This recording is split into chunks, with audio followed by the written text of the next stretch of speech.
एक खूबसूरत औरत असल में एक भयानक राक्षस थी, जिसका सिर और पूंछ एक दूसरे से लिपटे रहते थे। उसने 100 साल तपस्या करके बुद्धि हासिल की थी और अपना रूप बदल कर एक खूबसूरत औरत बन गई थी।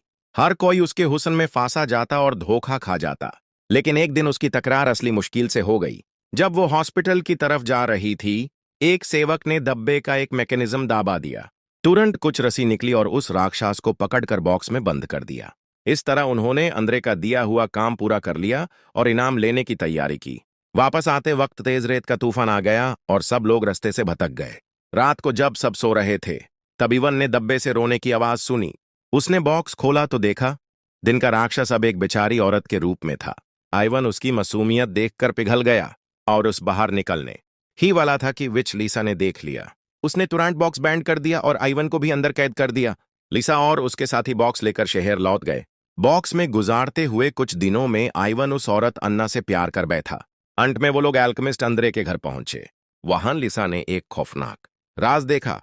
अंद्रे जिंदा प्राणियों को एक तरल लिक्विड में बदल देता था और यूएस लिक्विड से नई जिंदगी बनाई या सकती थी।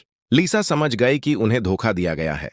उसने तुरंत इवन और अन्ना को छुड़ा लिया, लेकिन अंद्रे ने चेन से उन्हें जकड़ लिया। अन्ना के सर के ऊपर एक मैकेनिकल फ्लावर खिल गया।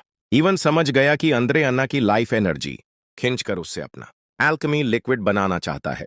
इवान ने उसे बचाने की कोशिश की, लेकिन देर हो चुकी थी। अन्ना फिर से एक दानव बन गई और भाग गई। अंद्रे ने अपना सीक्रेट वेपन एक्टिवेट किया। एक ह्यूज मैकेनिकल कछुआ जमीन तोड़कर बाहर आ गया और उनका पीछा करने लगा। लीसा ने रोकने की कोशिश की, लेकिन मैकेनिकल फ्लावर ने उसकी लाइफ फोर्स खींच ली और वो तुरंत बूढ़ी हो गई।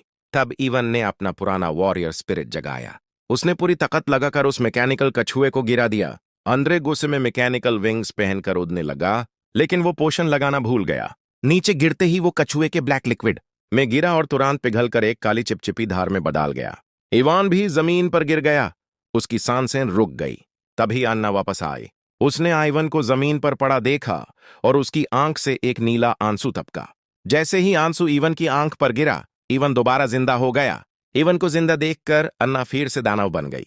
उसने सबसे विदा ली और दूर के जंगल की तरफ उड़ गई। इवान अपने गांव लौट आया और उसने कसम खाई कि अब वो हमेशा अपने लोगों की रक्षा करेगा।